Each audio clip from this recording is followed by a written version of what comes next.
Hello दोस्तों, रोज़ की तरह अन्य लिखनी ब्लॉग में सबका हार्दिक स्वागत है। सबके मंगल भविष्य की कामना के साथ दोस्तों, बड़ों को मेरा सादर नमस्कार, छोटों को मेरा आशीर्वाद। मैं ठीक हूँ, आशा करता हूँ कि आप ठीक होंगे। दोस्तों, राम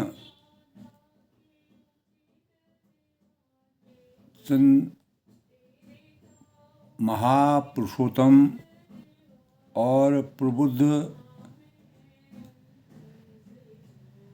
रूप में मानव जीवन में अवतरित होकर के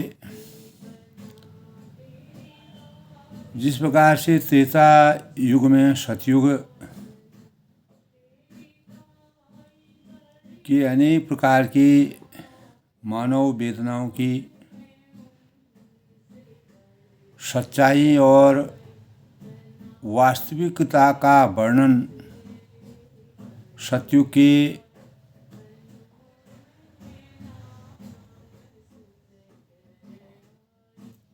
विचारधाराओं का और सतयुग के प्रसंगों का अध्ययन करने से मानव चेतना में एक अभूतपूर्व प्रकाश पुंज की ज्योति का संचार होता है। तो सतयुग में दोस्तों, हरिश्चंद्र जैसे और दधीची जैसे अनेक प्रकार के ऐसे ऋषि मुनि जिन्होंने अपने जीवन को पूर्ण रूप से समर्पित करके परमात्मा के ऊपर यानी मानव जीवन के लिए समर्पित करके सत्य की पराकाष्ठा को मानव जीवन के लिए सत्य और असत्य में क्या वास्तविकता है, सत्य से हमारा जीवन कितना खिलता है, कितना प्रफुल्लित होता है, कितना हमारे जीवन में अनेक सुयश की प्राप्ति का मानक बन के एक प्रेरणा स्रोत के रूप में मानवीय जीवन लीला को परिमार्जित करने के लिए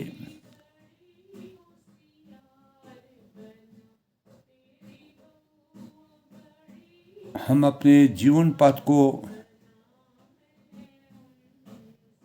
मानवता के लिए किसी न किसी भाव से अवतरित करने के प्रेरणा के द्योतक के रूप में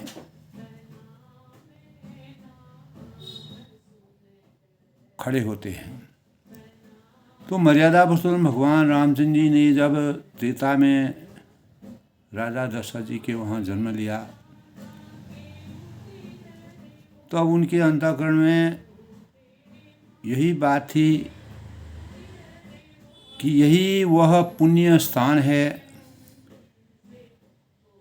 जहाँ से मैं लोग कल्याण के कार्यों को उजागर करने में और संकल्प शक्ति राम राज बैठे त्रिलोका हर्षित भये गए सब शोका। समस्त प्रकार के जो शोक हैं उनको कैसे समाप्त किया जाएगा इस संसार से, ऐसे वेदनाओं को, ऐसे विचारों को, ऐसे चिंतन को लेकर के उन्होंने अपने जीवन को समर्थवान बनाया। और तुलसीदास को इस प्रकार की प्रेरणा मिली जिससे उन्होंने उस चरित्र को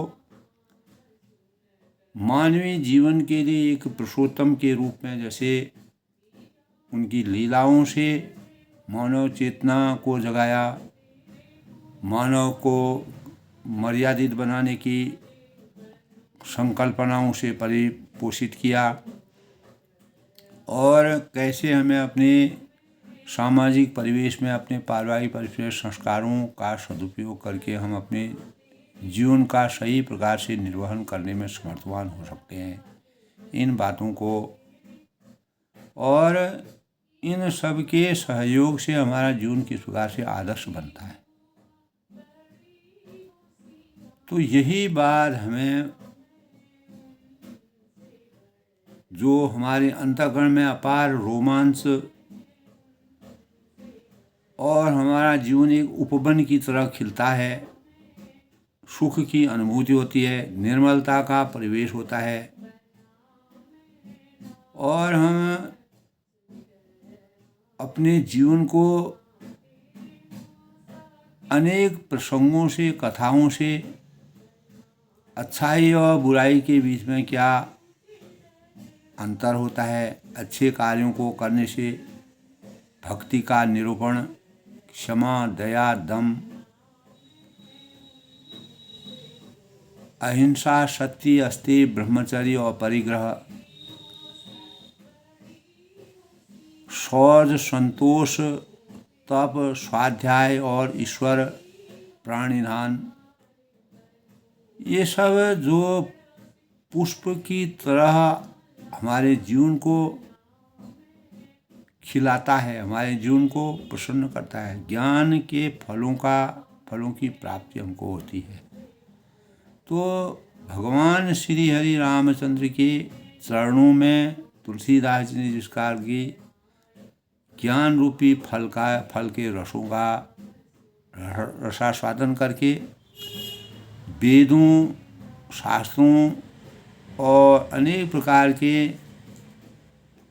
वैचारिक और वास्तविक भावों का सृजन करके मानवता के मार्ग को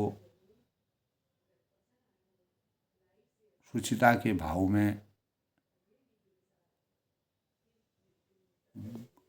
बांधते हुए और एक माला के रूप में हमारे जीवन को जिस प्रकार से चरितार्थ करने का वर्णन किया है, वह हमारे जीवन के लिए आदर्शता का प्रतीक है। तो सत्कर्मों के पुंज, वैरागी और विचारवान और अनेक प्रकार के मनोहर स्वरूपों का वर्णन तुलसीदास जी ने करने में जो योगदान दिया है, वह रामचरितमानस में बालकांड के प्रसंग से ही उसकी उत्पत्ति होती है। तो तुलसीदास ने यही कहा है कि दोस्तों, कर्म योग ही आज का युग धर्म है, और कर्म के जिसका मर्यादापुरुषोत्तम भगवान राम जी ने अपने कर्मों के परिणाम स्वरूप मानव चेतना को जगाने का कार्य किया। तो कर्मों का त्याग यानी संन्यास और कर्मयोग दोनों ही योगेश्वर प्रशंसा करते हैं। तो तयोस्त कर्म संज्ञया स उत्कर्म योगो विशिष्यते, यानी हम ऐसे दिव्य कर्मी बने कि हमारे कर्म की औरों के लिए शिक्षण बन सके, शिक्षा का शोध बन सके, हमारे कर्मों में इतना परिमार्जिता हो, और अपना जीवन उदाहरण की तरह जीने की कल्पना हमारे अंतर्मन में आए। अपने कर्मों से, अपने आचरण से औरों को शिक्षण दे सकें, जो कि हमारी संस्कृति का आदि सत्य है। तब कहा है, स्वयं स्वयं चैत्रं शिक्षन्ते स्व स्व आचरणेन शिक्षेत पृथिव्यां सर्वमानवा। कुछ ऐसी बात इन श्लोकों में रामचरितमानस के बालकांड के प्रसंग से पहले हमें दोस्तों ज्ञात होना चाहिए कि जो भगवान को पसंद हो, परमात्मा को जो अच्छा लगता हो, वही हमें भी पसंद होना चाहिए। तभी हमारा जीवन सार्थकता के सूत्र में बढ़ सकता है। यदि भगवान कर्मयोगी बनना चाहते हैं, भगवान श्री कृष्ण ने गीता में सबसे बड़ा श्लोक यही है, कर्मण्येवाधिकारस्तु मा फलेषु कदाचन। इसलिए मर्यादा पुरुषोत्तम भगवान रामचंद्र जी भी अपने जीवन में मानव उत्थान के कर्मों को जिस प्रकार से अन्याय और अत्याचार और अहंकार से ग्रसित जो देवी देवता, देवलोक, ब्रह्म लोक और सभी नर नारी प्रजाति सभी प्राणी परेशान थे, तो ऐसे अपने कर्म योग युग धर्म के निर्माण के लिए मानवता के रूप में अवतरित होने का संकल्प लिया। और इस संसार में, इस जगत में, इस सृष्टि में जितने भी दुष्ट आत्माएं हैं उनको समाप्त करके उन्होंने अपने निर्णय, अपने संकल्पों को पूर्ण रूप से, पूर्ण निष्ठा, अनेक कठिनाइयों और परेशानियों चुनौतियों के बावजूद उनको पूर्ण करने के भावों का मन बनाया। तो यदि भगवान कर्मयोगी बनना चाहते हैं तो मानव मात्र को भी दोस्तों वही हम सबको नियति होनी चाहिए। आज का कर्मयोग युग धर्म है। मानव मात्र में छाए आस्था संकट का निवारण, उसके लिए छाई दुर्मति को मिटाने के लिए और एक विराट स्तर पर ज्ञान यज्ञ विद्या विस्तार, हर व्यक्ति का चिंतन, सोचने का तरीका सुमार्गी हो। और यही हमारा पुरुषार्थ अर्थ धर्म काम मोक्षी का सबसे बड़ा स्वरूप है। चिंतन चले एवं कर्म भी उसी दिशा में नियोजित हो। तो युग धर्म की बात आती है तो हमारे जीवन में समूह मन का जागरण होने लगता है।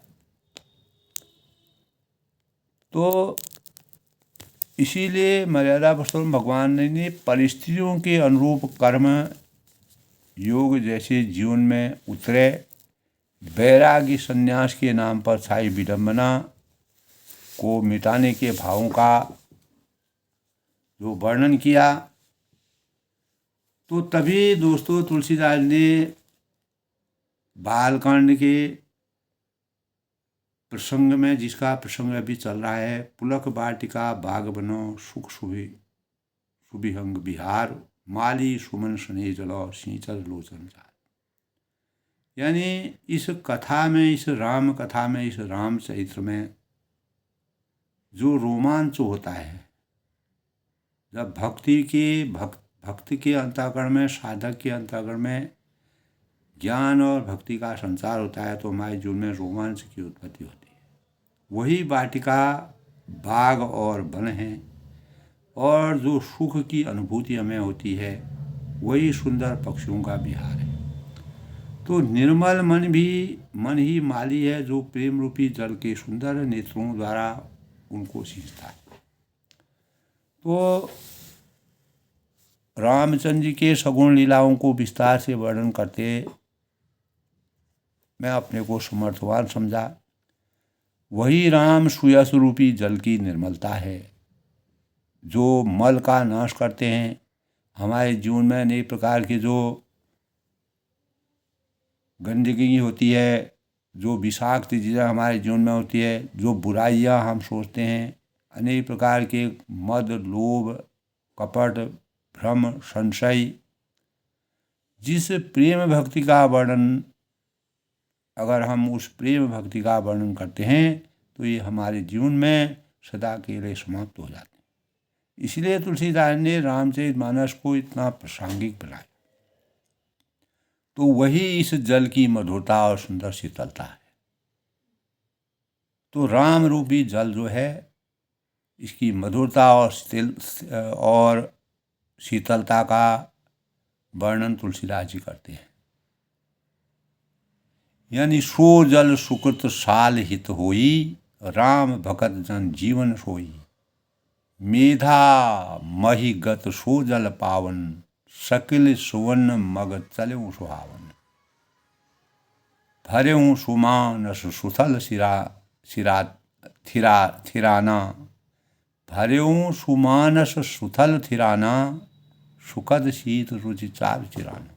कल के प्रसंग में था दोस्तों कि वह राम जो है वह सुयश रूपी जल सत्कर्म योगी धान के लिए जिस प्रकार हितकर होते हैं, यानी बिना मर्यादा पुरुषोत्तम भगवान रामचंद्र जी की कृपा के अनुसार जो प्रेम जल की वर्षा होती है, वही प्रेम जल जब धान में पड़ता है, वर्षा का प्रेम रूपी जल, तो राम सभी लोगों का और जीवन जो है उत्तम बन जाता है। रामचंद्र के भक्तों को तो जीवन ही यही है कि वह पवित्र जल बुद्धि रूपी पृथ्वी पर जब गिरता है और सिमट कर सुहावने कान रूपी मार्ग से चला और मानस हृदय रूपी श्रेष्ठ स्थान में भरकर वही स्थिर हो गया, तो वही पुराना होकर सुंदर रुचिकर शीतल और सुखदायी हो गया। तो इस कथा में दोस्तों बुद्धि से विचार कर चार अत्यंत सुंदर उत्तम संवाद इस रामचरितमानस में बड़े प्रासंगिक हैं, महत्वपूर्ण हैं, मानव चेतना को जगाने वाले हैं और जगत का उद्धार करने वाले। काकभूषणी जी और गरुड़ जी का संवाद पूरे उत्तरकांड में, पूरे रामचरितमानस में जिस प्रकार से तुलसीदास जी ने वर्णन किया है, काकभूषणी जी को जिस प्रकार से राम रूप की भक्ति का और ब्रह्मांड का ज्ञान हुआ, तीनों लोगों का ज्ञान हुआ और लंबे समय तक सत्संग करने का जो उनको प्रसाद प्राप्त हुआ, शिव और पार्वती जिन्होंने समय समय पर मर्यादा पुरुषोत्तम भगवान राम जी के चरित्र को अपने जीवन में अवतरित करने की प्रेरणा को, जब वह मानव रूप में अवतरित हुए रामचंद्र जी, तो अनेक प्रसंगों में स्वयंवर से लेके बाल लीला से लेके उत्तरकांड तक का जो विषय काकभूषणी के साथ जिस प्रकार का संवाद गरुड़ जी का होता है, उन सभी प्रसंगों का बड़ा ही मार्मिक वर्णन किया है। याज्ञवल्क्य जी और भरद्वाज जी रामचंद्र के चरित्र का गुणगान करने में उनकी आदर्शता और उनको ज्ञान से संचित करने के जिन भावों का संचार इन दोनों ऋषि मुनियों ने अपने अथाह ज्ञान से मानव चेतना को उजागर करने के लिए और एक ऋषि मुनि की भावनाओं से ओतप्रोत होकर के परमार्थ का कार्य किया है। अंततोगता तुलसी और इस पावन भूमि में जन्मे जितने भी संत हैं, सुधीजन हैं, मुनिगण हैं, तो इनकी भूमिका रामचरितमानस में इन चार लोगों की, इन चार प्रकार के संवादों, उत्तम संवाद की भूमिका रामचरित में बड़ा ही महत्वपूर्ण योगदान देती है। तो वही इस पवित्र और सुंदर सरोवर के चार मनोहर घाट हैं। तो ये अगर रामचरितमानस में इन चार घाटों का जिनको ज्ञान है, वह परमात्मा के वास्तविक प्रसाद को प्राप्त करने में समर्थवान हो सकता है। अगर हमें इन चार घाटों के ज्ञान से मानवता कैसे अर्जित होती है, तो हम मानव धर्म के वास्तविक प्रसाद को प्राप्त कर सकते हैं। 7 कांड ही इस मानस सरोवर की सुंदर 7 सीढ़ियाँ हैं और जिनको ज्ञान रूपी नेत्र से देखते ही मन प्रसन्न हो जाता है। हर एक कांड में जिस प्रकार का प्रसंग है, एक एक सीढ़ी करके जब हम आगे बढ़ते हैं, तो श्री रघुनाथ की निर्गुण प्राकृतिक गुणों के अतीत और निर्बाध एक रस महिमा का जो वर्णन किया जाएगा, वही सुंदर जल की अथाह गहराई का प्रतीक है। तो दोस्तों, श्री रामचंद्र जी और सीता जी का यश अमृत के समान जल है। राम सी जल सलिल सुधासम, उपमा बीच विलास मनोरम। पुरीन सघन चार चौपाई जुगति मंदिर मनीषी भिलाई। यानी मर्यादा पुरुषोत्तम भगवान रामचंद्र जी और सीता जी का यश अमृत के समान जल है। इसमें जो उपमाएं दी गई हैं वही तरुण का मनोहर विलास है। सुंदर चौपाइयाँ ही इसमें खदी फैली हुई पूर्वीन कमलिनी के समान है। और कविता की जो युक्तियाँ हैं वह सुंदर मणि मोती उत्पन्न करने वाली सुहावनी सीढ़ियाँ हैं। तो छंद है, सोरठा है सुंदर, और दोहे हैं, और बहुत प्रकार के बहुरंगी कमलों के समूह इसमें सुशोभित हैं। और अर्थ अनूप स्वभाव सुभाषा, सोई पराग मकरंद सुभाषा। तो वन है कि अर्थ ऊंचे भाव और सुंदर भाषा की पराग पुष्प रस, जो भौरे जो हैं पुष्प रसों का सेवन करने के लिए पुष्प रस, मकरंद रस और सुगंध को आच्छादित करते हैं। तो सत्कर्मों से पुण्यों की पुंज भौरों की सुंदर पंक्तियाँ ज्ञान वैराग्य और विचार हंस हैं, जो यानी कविता की ध्वनि वक्रोक्त गुण और जाति की अनेक प्रकार की मनोहर मछलियों का समूह है। तो हमारे जीवन में दोस्तों अर्थ धर्म काम मोक्ष ये चारों ज्ञान विज्ञान के विचार से कहना काव्य के नौरस होते हैं। जब तब योग वैराग्य प्रसंग ये सब इस सरोवर के राम रूपी सरोवर के सुंदर जलचर जीव हैं। जलचर नभचर थलचर। तो सुकृति साधु नाम गुण गाना ते विचित्र जल बीन भयाना।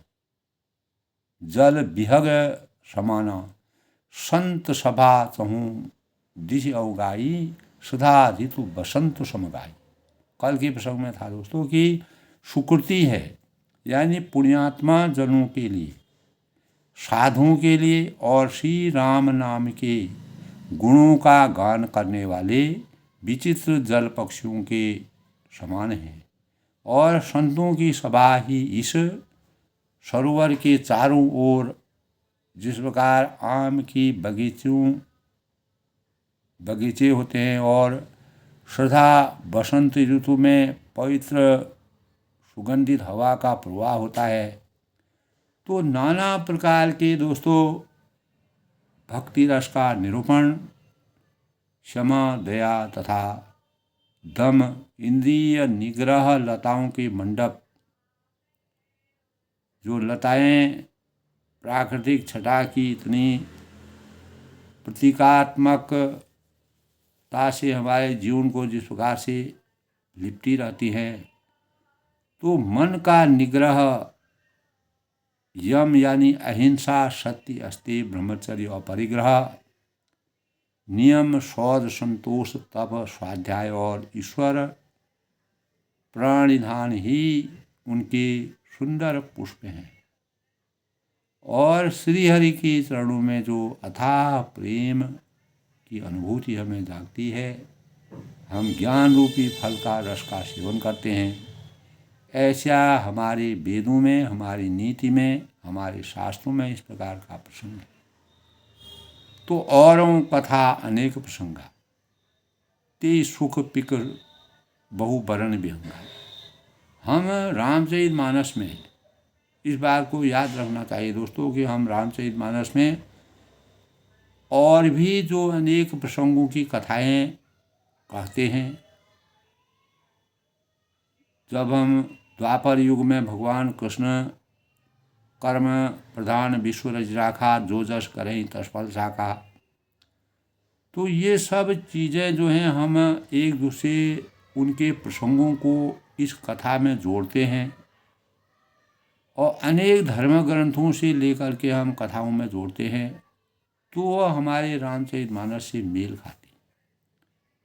और जिसमें तोते हैं, कोयल है आदि रंग बिरंगे पक्षियों के समान सुंदरता का समावेश हो जाता है।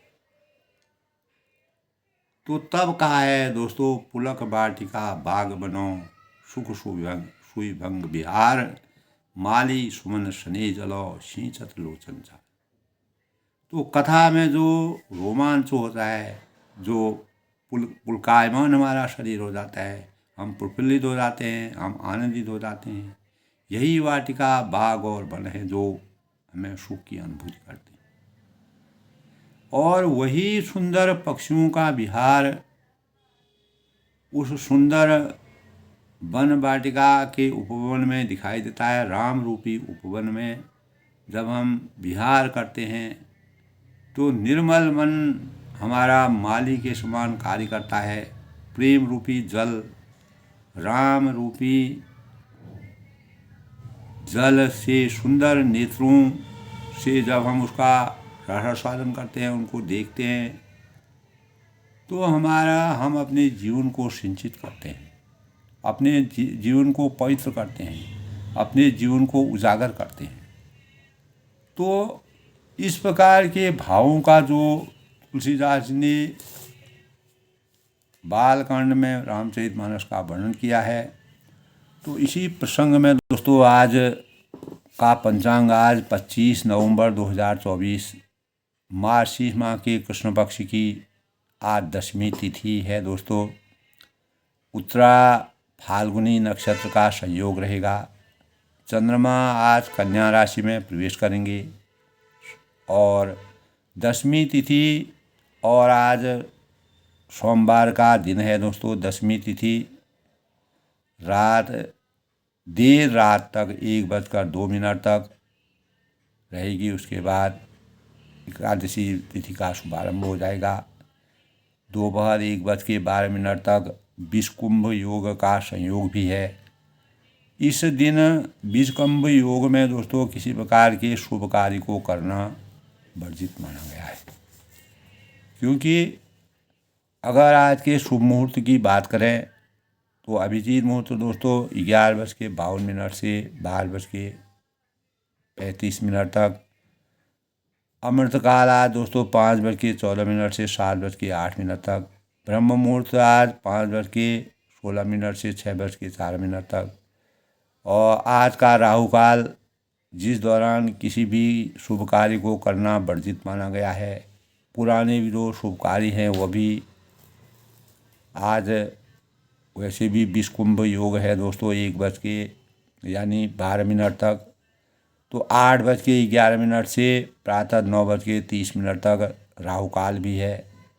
तो आज का सूर्योदय दोस्तों 6:52 तक सूर्य उदय होंगे और 5:24 तक सूर्य अस्त हो जाएंगे। सोमवार का दिन है। सोमवार का दिन सप्ताह का प्रथम दिन माना जाता है। इस दिन भगवान शिव और चंद्रदेव की पूजा करने का श्रेय प्रत्येक साधक के लिए जीवन के कल्याण के लिए और जीवन में शांति प्राप्त करने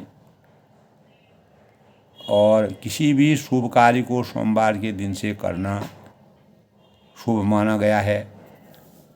तो आज विषकुंभ योग की वजह से हम किसी शुभ कार्य को शुरू करना नहीं चाहिए। तो सभी देवी देवताओं में दोस्तों शिव सर्वाधिक कल्याण के मानक हैं, मंगल करता है, विघ्नों को और विध्वंसकारी भी है। तो शिव के संबंध में दोस्तों शास्त्रों में अनेक प्रकार की रचनाएं हैं।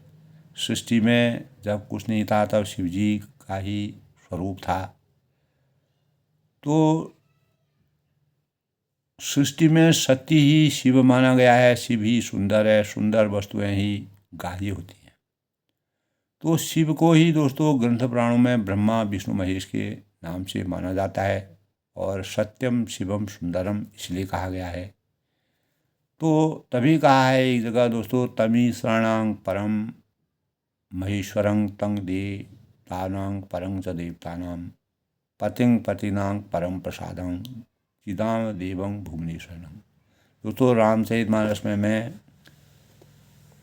सभी बार और तिथियों के अनुसार जो भगवान उस दिन के संबंधित होते हैं, तो हमें कैसे कार्य करने चाहिए, अपना व्रत उपासना करनी चाहिए, तो हमारा दिन शुभकारी होता है। तो सृष्टि में जब दोस्तों कुछ नहीं था, शून्य व्यापक था, तब शिव रात दिन का संयोग और ब्रह्मांड में केवल अंधकार था, तो शिव ही सूर्य की उत्पत्ति और दिन रात की रचना करने में ब्रह्मा कहलाए।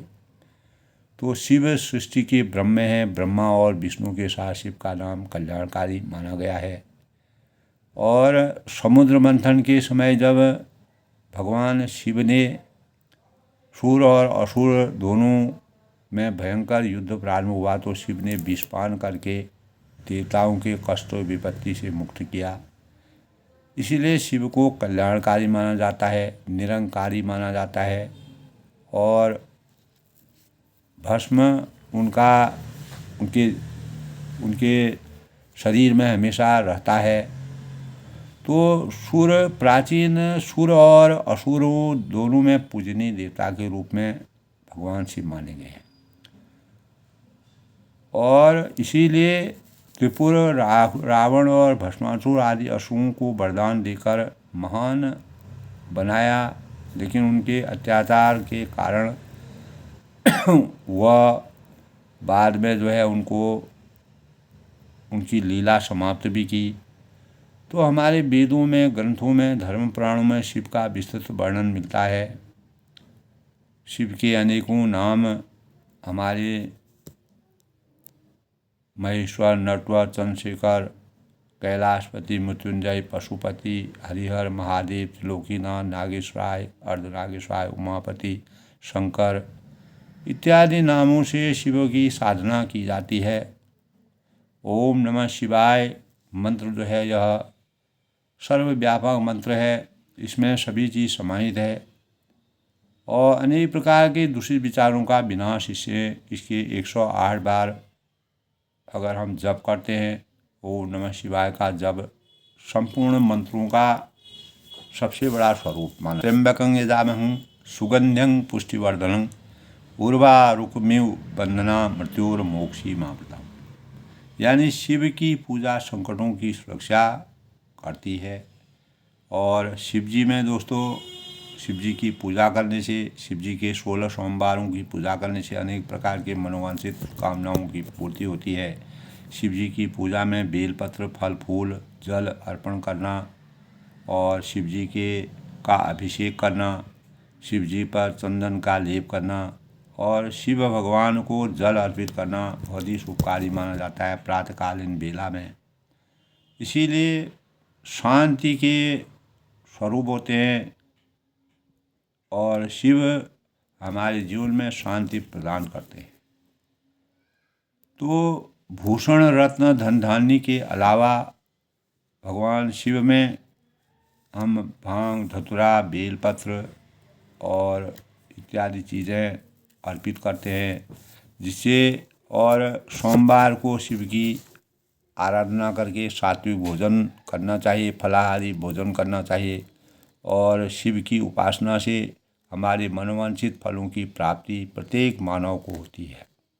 तो दोस्तों, आज के प्रसंग की बात करते हैं तो मर्यादा पुरुषोत्तम भगवान रामचंद्र जी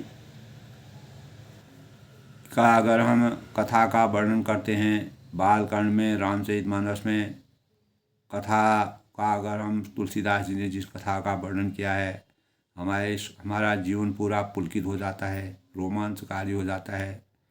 और एक वाटिका और बाग और वन की जो आभा होती है, उसी प्रकार हमारा जीवन सुखमय बन जाता है। और सुंदर पक्षियों का जहाँ विहार होता है, प्राकृतिक छटा का समावेश हमारे जीवन में होता है, तो हमें शांति का आभास होता है, निर्मलता का आभास होता है। मन को एक माली के समान माना गया है। जो मर्यादा पुरुषोत्तम भगवान राम जी प्रेम भक्ति के स्वरूप में हमारे जब नेत्र उसका अनावरण करते हैं और उस सुंदर छटा को देखते हैं, तो अपने आप में जीवन धन्य हो जाता है। तो जे गाव ही यह चरित्र भारी, ते यही लाल चतुर रखवारी, सदा सुनहि साधन नर नारी, ते सुरबर मानस अधिकारी। तो जो लोग दोस्तों इस चरित्र को धैर्य से, शांति से, सावधानी से गाते हैं, विचारते हैं, स्मरण करते हैं, भगवान का ध्यान लगाते हैं, तो ते यही ताल चतुर रखवारी, वही इस तालाब, जो राम रूपी तालाब का स्वरूप है, उसमें चतुर रखवाले हैं और उनको भगवान की वास्तविकता का पता चल जाता है। सदा सुने सादर नर नारी, स्त्री पुरुष सदा आदरपूर्वक इस गाथा को, इस कथा को जो तुलसीदास द्वारा वर्णन किया गया, इस कथा को सुनते हैं, ते शुभ अवसर मानस अधिकारी, वही सुंदर मानस के अधिकारी उत्तम देवता कहलाते हैं। तो ऐसे रसिक साकार स्वरूप मर्यादा पुरुषोत्तम भगवान राम जी ने हर एक दीनहीन व्यक्ति के सामने साकार रूप में अवतीत होकर के जिस प्रकार से मानव चेतना को उनका उद्धार किया, यह त्रेता युग का सबसे बड़ा पुण्य था, वरदान था लोगों के लिए। अयोध्या में बसने वाले जितने लोग थे दोस्तों, तो उनका जीवन किस प्रकार से धन्य हुआ। इसीलिए कहा है, राम राज बैठे त्रिलोका, हर्षित भये गए सब शोका। कोई बैर नहीं था, कोई भाव नहीं था, कोई गलत नहीं था, कोई बुराई नहीं करता, कोई दुखी नहीं था, कोई दरिद्र नहीं था, सब सुंदर थे। किसी प्रकार के यानी बुराइयों का पूर्ण रूप से समापन था, अच्छाइयों का समावेश था। तो इसीलिए राम राज की स्थापना के लिए आज भी लोग इस बात की गणना करते हैं। लेकिन वह राम राज्य आना दोस्तों, आज के परिवेश में जिस प्रकार का मानव चिंतन लगातार बदलता जा रहा है, भौतिकवाद में मानव दिन पर दिन अपना आघोष बनाए है, अपनी उसी छत्र छाया में जीने की कामना कर रहा है। अति खल जे विषयी बग कागा, यही सर निकट न जाए अभागा। शंभुक भीख सेवार समाना, यहाँ न विषय कथा रचनाना।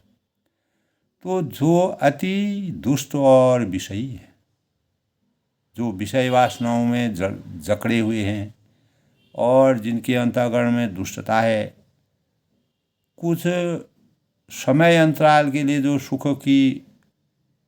का भोग करना चाहते हैं, यही सर निकट नाय भागा। वे अभागे जिस प्रकार बगुला होता है, वह तालाब के किनारे शिकार की खोज में अपने को बिल्कुल असमर्थवान समझ करके, और कौवे हैं, विभिन्न प्रकार के कौवे होते हैं जो बोलने से ही जिनको लोग भगाते हैं। तो जो हम सरोवर के समीप नहीं जाते हैं, क्योंकि शंभुक भीग शिवार समाना, यहाँ न विषय कथा रचनाना। क्योंकि यहाँ इस मान सरोवर घोंगे मेढक और शिवार के समान विषय रस की नाना कथाएं नहीं है। तो सुंदर परिवेश जहाँ पर काकभूषणी जी ने अपना सत्संग किया था, वहाँ पर 4 पर्वतों से घिरा हुआ वह सरोवर था। वह सरोवर अनेक मणियों से, रत्नों से जड़ा हुआ था। सुंदर जल और निर्मल जल की आभा थी। ऐसे जल का सेवन करके वहाँ पर अनेक प्रकार के पशु पक्षी, सभी प्रकार के जलचर, नभचर, थलचर, सभी प्राणी जाकर के अपने अपने वेशभूषा में जाकर के काकभूषण जी का सत्संग सुनते हैं। तो वहाँ पर वास्तविक आभा राम रूपी राम राज्य की स्थापना का द्योतक वही है। तो जो अति दुष्ट और विषयी हैं, जो अभागे बगुले और कौवे के समान हैं, जो इस सरोवर के समीप नहीं जाते हैं, क्योंकि वहाँ इस मान सरोवर में घोंगे मेढक और शेवार के समान विषय रस की कामना करते हैं। तो विषय रसों की कामना करने वाले मर्यादा पुरुषोत्तम भगवान राम जी की कथा का स्मरण करने में कभी समर्थवान नहीं हो सकते हैं। तेहि कारण आवत ही हारी, कामी काग बलाग बेचारे। आवत यही सर अति कठिनाई राम कृपा बिनु आए न जाए। तो इसी कारण जो बेचारे कौए और बगुले रूपी विषय भोगों में आसक्त जो लोग होते हैं, तो कामी काग बलाग बेचारे वहाँ आते हुए हृदय में हार मान जाते हैं। क्योंकि परमात्मा की भक्ति को प्राप्त करने के लिए जब तक परमात्मा का आदेश नहीं होता है, तब तक हम उनके आसपास भी नहीं भटक सकते हैं। उनका सत्संग सुनना, तो उनके अच्छे विचारों को सुनना, उनके सानिध्य में आना तो दूर की बात है, हम उनके आसपास भी नहीं भटक सकते हैं। आवत यही सर अति कठिनाई, क्योंकि इस सरोवर तक, उस राम रूपी सरोवर में आने में कठिनाइयाँ बहुत होती हैं। प्रभु के सानिध्य को प्राप्त करने के लिए साधक की मनोदशाओं का ज्ञान होना और एक साधक के रूप में परमात्मा के प्रति आसक्ति होना, यही तो हमारे जीवन का सबसे बड़ा आशीर्वाद होता है। क्योंकि राम कृपा बिनु आए न जाए, श्री राम की कृपा के बिना यहाँ नहीं आया जा सकता है। जब मर्यादा पुरुषोत्तम भगवान राम जी की 500 साल के बाद अयोध्या में प्रतिष्ठा हुई, जो सच्चे भक्त थे उनको उन्होंने बुलाया और वहाँ गए, अपार आनंद की अनुभूति की, और वहाँ पर सम्मोहन की प्रक्रिया भी हुई। दोस्तों, सम्मोहन की प्रक्रिया ऐसी होती है, जब हम परमात्मा के ध्यान में विलीन हो जाते हैं तो हमारा पूरा शरीर रोमांचित हो जाता है, पुलकायमान हो जाता है, और हम प्रभु के ध्यान में पूर्ण रूप से समर्थवान हो जाते हैं, और जिसके परिणामस्वरूप हम अपने समस्त इंद्रियों के जो शक्तियां हैं उसको परमात्मा के को समर्पित कर देते हैं। तब हमको परमात्मा की दृष्टि नजर आती है। वही सम्मोहन की प्रक्रिया है। तो कठिन कुसंग कुपंथ कराला, तिनके बचन बाघ हरिव्याला, ग्रह कारज नाना जंजाला, ते अति दुर्लभ शैल विशाला। तब तुलसीदास जी ने कहा है कि उस प्राण प्रतिष्ठा में अनेकों लोगों ने जिस प्रकार के भाव को और श्रद्धा भाव से जितने लोगों का मन अयोध्या में जिस प्रकार से उनका जीवन चरित्र का वर्णन हुआ है दोस्तों, इस कलिकाल में भी, तो घोर कुसंग ही भयानक बुरा रास्ता होता है। इनकी जो कुसंग के भाई होते हैं, जो सामाजिक परिवेश और परमात्मा के ध्यान में लीन नहीं होते हैं, वह उनका प्रसाद प्राप्त करने नहीं कर पाते हैं। तिनके वचन बाघ हरिव्याला। इन कुसंगियों जो जिनकी संगत संत न छोड़े संतई, कोटि के मिले असंग, मलय भुजंगिया बेसिया बेदिया, शीतलता न तजंग।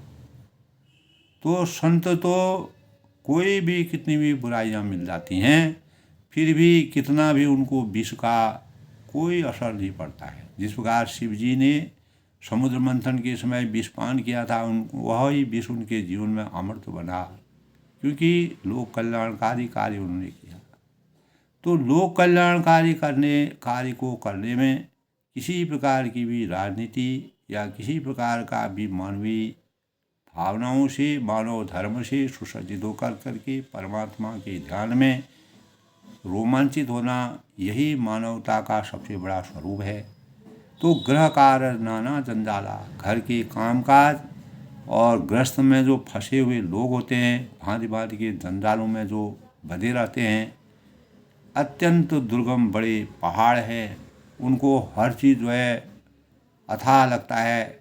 तो परमात्मा का आशीर्वाद जब तक नहीं होता है, तब तक हम वास्तविक भावों को वहाँ तक पहुँच नहीं सकते हैं, परमात्मा के नज़दीक नहीं पहुँच सकते हैं। अगर कोई सुर असुर यानी देव यानी दैत्य भी है, राक्षस भी है, अगर परमात्मा की कृपा होगी, जिस प्रकार विभीषण जी ने राक्षसी कुल में पैदा होने के बाद भी परमात्मा का सानिध्य प्राप्त किया। अनेक प्रकार के त्रिजटार्थी जो राम भक्ति में पूर्ण रूप से निपुण थे। तो बन बहु विषय मोह मत माना, तो मोह मत और मान ही बहुत से बिहड़ बन जाते हैं। ये हमारे लिए जो है मर्यादा पुरुषोत्तम भगवान रामचंद्र जी की कृपा, उनका सानिध्य, उनका प्रेम प्रसार, उनका सत्संग सुनने के लिए हमें सभी प्रकार के मोहों को समाप्त करना पड़ेगा। लोभ, मोह, क्रोध, मद, अहंकार, मान मर्यादा का ध्यान न रखते हुए, मान का ध्यान न रखते हुए, किसी प्रकार के सम्मान की अपेक्षा न करते हुए निस्वार्थ भाव से, निष्काम भाव से हम परमात्मा के ध्यान में लीन रहते हैं, तो नाना प्रकार के कुतर्क भी भयानक नदियों के समान, नदी कुतर्क भयंकर नाना, तो नदी यानी मोह, मद और मान ही बहुत से बिहड़ बन जाते हैं, बन जाते हैं। परमात्मा का ऐसा जिन पर भगवान का आशीर्वाद नहीं होता है, वो भगवान के नज़दीक नहीं पहुंच सकते हैं। उसके लिए भी परमात्मा का आशीर्वाद चाहिए। और वहाँ पर हमको स्वतंत्रता की अभिव्यक्ति तभी होती है जब परमात्मा का आशीर्वाद होता है। वो दिव्य दृष्टि होती है, अनंत होती है, इसीलिए उनको पुरुषोत्तम कहा गया है। तो नाना प्रकार के कुतर्क और भयानक नदियाँ का स्वरूप भी ऐसा स्वरूप भी हमको सरल नजर आता है अगर परमात्मा का सानिध्य हमें प्राप्त हो जाता है। जे श्रद्धा संबल रहित हो, नहीं संतन कर साथ। तो तुलसीदास ने दोस्तों बड़ा मनोरम वर्णन किया है, हृदय स्पर्शी वर्णन किया है। जिनके पास श्रद्धा रूपी राह खर्च नहीं है और नहीं संतन कर साथ, संतों का साथ नहीं है, जो सत्संग को से दूर भागते हैं और जिनके अंदर श्रद्धा के भाव नहीं है, तिन कहूँ मानस अगम अति। श्री रघुनाथ जी का वह परमात्मा का प्रिय नहीं हो सकता है। भगवान राम कहते हैं कि शिव विरंच मोहि भक्त न भावा। शिव से जो शिव की भक्ति में निपुण नहीं है, वह मेरा भक्त कभी नहीं कहलाता है, कभी नहीं हो सकता है। तो शिव की भक्ति, रामचंद्र जी को शिव का ही स्वरूप माना गया है, तो उनके लिए यह मानस अत्यंत ही अगम है। इस मानस का पठन पाठन, इस मानस की वास्तविकता दोस्तों, अगर हमको कभी वेदना रहते हैं, शांत मन से बैठे रहते हैं, तो राम शब्द हमको जमाई आती है, तो राम शब्द हर एक मुँह से नहीं निकलता है, हर एक वेदना से नहीं निकलता है, हर एक संवेदना में परमात्मा का नाम निहित होता है। तो राम शब्द वहीं से निकलेगा जिनको परमात्मा का आशीर्वाद होगा, जिनके अंतः पे परमात्मा का वास होता है। तो इस संसार में अनेकों ऐसे लोग हैं जिनको परमात्मा का सानिध्य प्राप्त होता है, वह राममय होते हैं और उनके श्रद्धा भाव में परमात्मा का आशीर्वाद होता है। तो तिन कहूँ मानस अगम अति, जिन कहीं न प्रिय रघुनाथ। तो कहने का मतलब है उनके लिए यह मानस अत्यंत दुर्गम है, कठिन है। अर्थात श्रद्धा, सत्संग और मंगल भगवत प्रेम के बिना, परमात्मा के प्रेम के बिना कोई इसको नहीं पा सकता है। तभी कहा है बिनु सत्संग विवेक नोई, राम कबा बिनु सुलभ न सोई। परमात्मा की कृपा के बिना हमारा कोई भी कार्य सुलभ नहीं हो सकता है। और तब हरि की कृपा के बिना कोई भी कार्य समर्थवान नहीं हो सकता है, हम वहाँ तक नहीं पहुँच सकते। अर्थात श्रद्धा, सत्संग और भगवत बिनु सत्संग विवेक न होई, राम कृपा बिनु सुलभ न सोई। सत्संग की हमको आवश्यकता होती है, अच्छे लोगों के सानिध्य में जाना पड़ता है, अच्छे लोगों से साथ संपर्क बनाना पड़ता है, अपने जीवन को त्याग करना पड़ता है, अपने मन, वचन और कर्म से अपने को चरित्रवान बनाना पड़ता है, अपने जीवन में परिवर्तन करना पड़ता है। और जिस प्रकार का परिवेश चला हो उस परिवेश के अनुसार हमको, तो हमें दोस्तों कहीं भ्रमण करने की आवश्यकता नहीं है।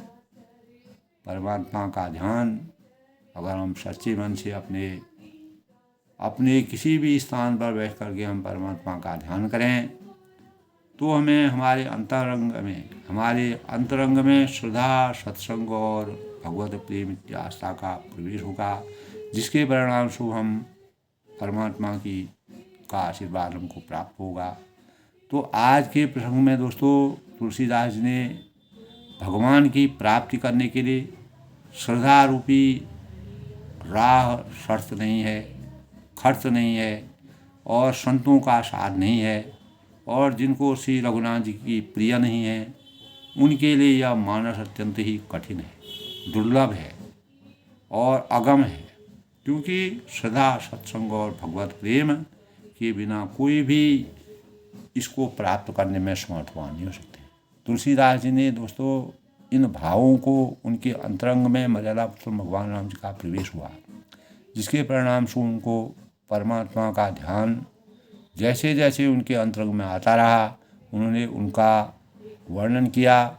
और जो आज भी दोस्तों इस रचना को, इस राम चरितमानस को, इस सरोवर का जो ज्ञान प्राप्त करते हैं, वह बहुत ऊंचाई तक पहुंच करके मानव चेतना को जगाने के लिए